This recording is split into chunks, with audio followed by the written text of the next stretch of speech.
In my opening sequence, I had to take a lot into consideration for it to be a conventional social realism film. In many social realism opening sequences, there is generally just the one main character that sets the base of the story, and we get to know the surroundings of their location.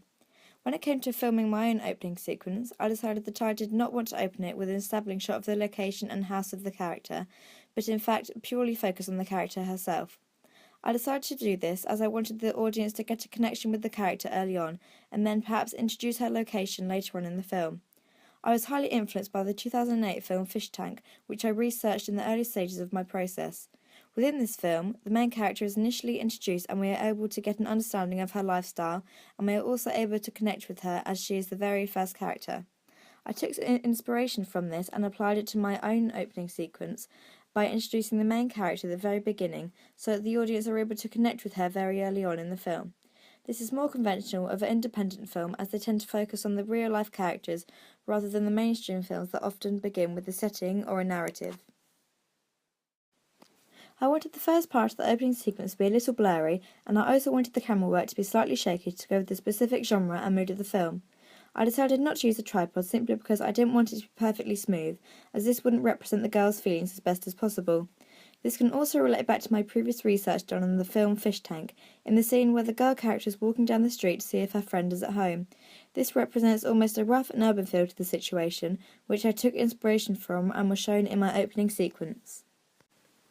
Another aspect that I had to include in my opening sequence, and that I had learnt from researching various social realism films earlier on, were the various enigma codes that would need to be included. Throughout my entire opening sequence, many enigma codes were raised.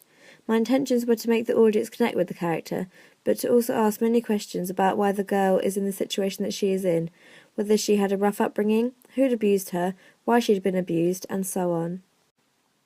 When choosing my titles, I wanted them to be as simple as possible, however not so simple that it looked plain and as if I had spent 2 minutes constructing the entity of the titles. All of my titles are seen with a plain black background, creating the image of the dark place that the girl is in. I decided to change my font from my original idea, as I believed that the font that I was going to use beforehand was too bold and in your face. I therefore chose a font that was rather simple, however it had a nice flow to it, which would complement the flow of my opening sequence. Because of the backdrop and the plain white font, I felt as if somehow I had to make the title slightly more interesting and appealing.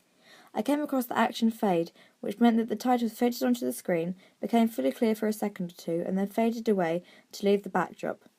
I believe that this worked well, as each time the writing faded away, it was switched back to the next shot. I also believe that this effect worked well because it again represents the girl's mood and how she feels as if everything is becoming a blur and that everything is fading away.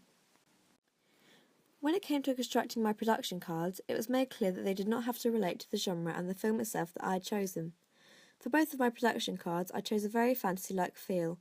This could perhaps relate to the situation and the story of my film, as the girl would wish that what she is going through is a fantasy and that she'll wake up and it will all be a dream. However, this was entirely coincidental. I chose these particular production cards and I imagined with the correct music, they'd be very impacting and dramatic.